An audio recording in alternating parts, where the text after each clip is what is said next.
আইন শৃঙ্খলার অবনতি এবং পরপর নারী নিপীড়নের ঘটনার প্রতিবাদে বিক্ষোভ করছেন ভিকারুন্নেসা স্কুল অ্যান্ড কলেজের শিক্ষার্থীরা। আমাদের সহকর্মী রাশেদ আনিস সংবাদ সংগ্রহ করছেন, আরো খবরের জন্য তার সাথে যুক্ত হচ্ছে।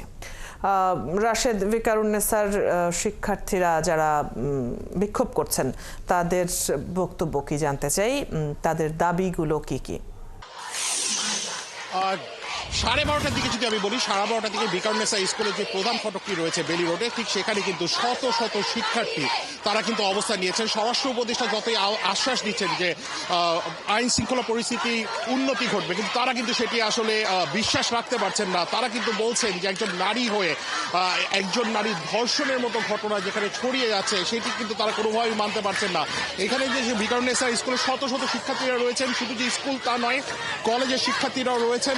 আপনি জানেন যে গতকাল রাতে আসলে স্বরাষ্ট্র উপদেষ্টা তিনি আসলে ব্রিফিং করেছেন, সংবাদ সম্মেলনে বলেছিলেন যে আইন শৃঙ্খলা পরিস্থিতির উন্নতি হবে। কিন্তু আমরা যতটুকু দেখেছি যে গতকাল বনশ্রীতে গতকাল রাতে একজন স্বর্ণ ব্যবসায়ীর সর্বস্ব নিয়ে নেওয়া হয়েছে, তাকে গুলি করা হয়েছে। তারপর মুহূর্তে আমরা কিন্তু একই ধরনের ঘটনা দুটি দেখেছি। হাজারীবাগেও দেখেছি ছিনতাইয়ের ঘটনা ঘটেছে এবং মহৎপুরে ছিনতাইয়ের ঘটনা ঘটেছে। সেই কারণে কিন্তু আসলে এখন উত্তপ্ত পরিস্থিতি কিন্তু এখানে বিরাজ করছে। 12:30টা থেকে সকল শিক্ষার্থীরা তারা কিন্তু এখানে অবস্থান নিয়েছেন। আমি দুই একজনের সাথে কথা বলবো। আমি যদি একটু আপনার সাথে কথা বলি, আপনারা এখানে বসেছেন, প্রায় শত শত শিক্ষার্থীরাই বসেছেন, আমরা দেখছি। একটু বলবেন কি কারণে বসেছেন? এখানে আমার মা বোনেরা অনেক ধর্ষিত হচ্ছে, অনেক জায়গায় আমরা দেখে এসেছি। প্রায় গত 1 সপ্তাহ ধরে আমরা যদি গণনা করতে চাই, প্রতি 72 ঘন্টায় প্রায় 95 জন নারী ধর্ষিত হচ্ছে। এটা বাংলাদেশের জন্য খুবই লজ্জিত। আমার ভাই বোনেরা যারা জুলাইতে রক্ত দিয়েছে, তারা কি এই দেশ দেখার জন্য রক্ত দিয়েছে? তারা কি এই ধর্ষিত হওয়ার জন্য আমরা রক্ত দিয়েছিলাম? যারা এখন আজকে কবরে, যে জুলাইয়ের ভাইরা আজকে কবরে রয়েছে, তারা কি আজকে এই দিন দেখার জন্য আমরা ছিলাম না? আজকে আমাদের মেইন টার্গেট হচ্ছে আমরা আর কোনো নারী বোনের ধর্ষণ করা সহ্য করতে পারবো না। যদি সরকার এখনো কোনো না করে, তাহলে আমরা এর চেয়ে আরো বেশি এর উপর যদি কোনো কিছু থাকে, তাহলে আমরা সেটা স্টেপ নিতে বাধ্য থাকবো।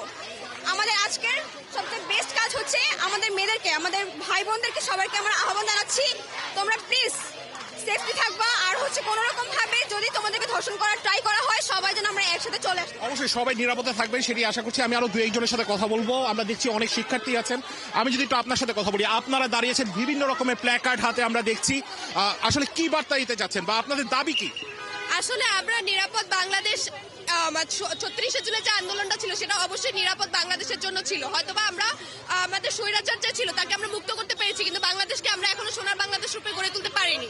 তো এখন যেহেতু আমরা সোনার বাংলাদেশ রূপে গড়ে তুলতে চাচ্ছি, আমাদের যদি লাস্টের 48 ঘন্টা যদি রেকর্ড শোনা যায়, তাহলে দেখা যাচ্ছে কি যে প্রায় 24 থেকে 26 জন ধর্ষণ হয়েছে। তো তাহলে বাংলাদেশের মেয়েদের জন্য বাংলাদেশ কতটা নিরাপদ? আমাদের জন্য তো এখন বাংলাদেশ নিরাপদ নয়। তো সন্ধ্যার পর একটা মেয়ে বের হতে পারে না, তাকে কোনো রিক্সে, যেমন ইউনিভার্সিটির আপুরা আছে, তাদের সন্ধ্যার পরও আসতে হয়, তখন তাদের একা একা তো আসতে হয়, তাদের জন্য নিরাপত্তাটা কোথায়? তো আমরা এখন এটাই বার্তাটা দিতে এসেছি কি যে আমাদের বাংলাদেশটাকে যেন আমাদের জন্য নিরাপদ করে দেওয়া হয়, যাতে ছেলেরা যেভাবে সুবিধা ভোগ করতে পারছে সেভাবে যেন মেয়েরাও। আপনি কি কলেজ শিক্ষার্থী নাকি? আমি কলেজ শিক্ষার্থী। অবশ্যই। আমি যদি আরো দুই একজনের সাথে কথা বলার চেষ্টা করি, বিভিন্ন রকমের প্ল্যাকার্ড দেখছি। আপনাদেরটা কি শুধু ধর্ষণের বিরুদ্ধে, নাকি হচ্ছে আপনারা এছাড়াও অন্যান্য যে ছিনতাই হচ্ছে সবকিছুর বিরুদ্ধে? আমরা সব ধরনের এরকম অত্যাচারের বিরুদ্ধে। আমরা মূলত আজকে এখানে দাঁড়িয়েছি শুধুমাত্র ধর্ষণের জন্য না। আমরা যে জুলাইয়ে আমরা এরকম আন্দোলন করেছি, সেটার বদলে আমরা কি পাচ্ছি? আমরা একটা সুষ্ঠু দেশ চেয়েছি, যে আমরা গণতন্ত্র চাই দেশে সেরকম গণতন্ত্রের কিছুই দেখা যাচ্ছে না। কেন আজকে আমরা সেফলি আমরা হাঁটতে পারছি না?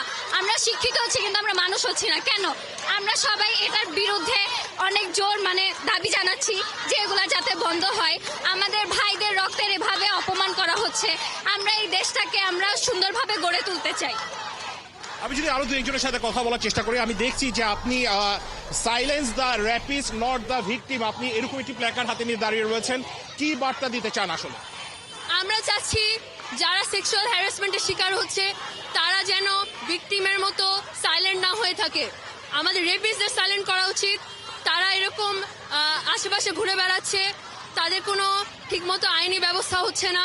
আমরা চাচ্ছি আমাদের ভিকারুন্নেসা একটা ফিমেল ইনস্টিটিউশন, আমরা এই ছোট একটা প্রতিষ্ঠান থেকেই অ্যাওয়ারনেস ক্রিয়েট করতে যাচ্ছি for all the women in Bangladesh. স্বরাষ্ট্র উপদেষ্টা আমরা যতটা দেখেছি যে গতকাল রাতেবেলা একটি প্রেস ব্রিফিং করেছেন এবং আশ্বাস দিয়েছেন যে আইন শৃঙ্খলা পরিস্থিতি দ্রুত উন্নতি ঘটবে এবং আজকে থেকেই আসলে সেই উন্নতিটা ঘটবে। আপনারা আসলে কি আশা করছেন? আমরা তো সবাই এটাই চাই, কিন্তু আমরা চাই যে যেটা এটা যথাযথ তাড়াতাড়ি হোক, এবং আমরা চাই যে এতগুলো যত ভিকটিম আছে আমরা যে নিউজে দেখতে পারি সেই ভিকটিমরা যেন জাস্টিস পায়। আর এরকম ভিকটিম 4 বছরের হোক নাকি বয়স্ক হোক নাকি যে কোনো এজের হোক, we want women to feel safe in Bangladesh. অসংখ্য ধন্যবাদ। আমি যদি একটু চিত্রটি দেখানোর চেষ্টা করি আপনাকে অদিতি, আপনি দেখবেন এখানে কিন্তু আসলে যে শুধু কলেজের শিক্ষার্থীরা রয়েছেন তা কিন্তু নয়, তারা কিন্তু আসলে কোনো রকমের কোনো পূর্ব প্রস্তুতি নিয়ে কিন্তু এই আন্দোলন বা হচ্ছে এই বিক্ষোভ সমাবেশ যে করছেন সেটি কিন্তু নয়।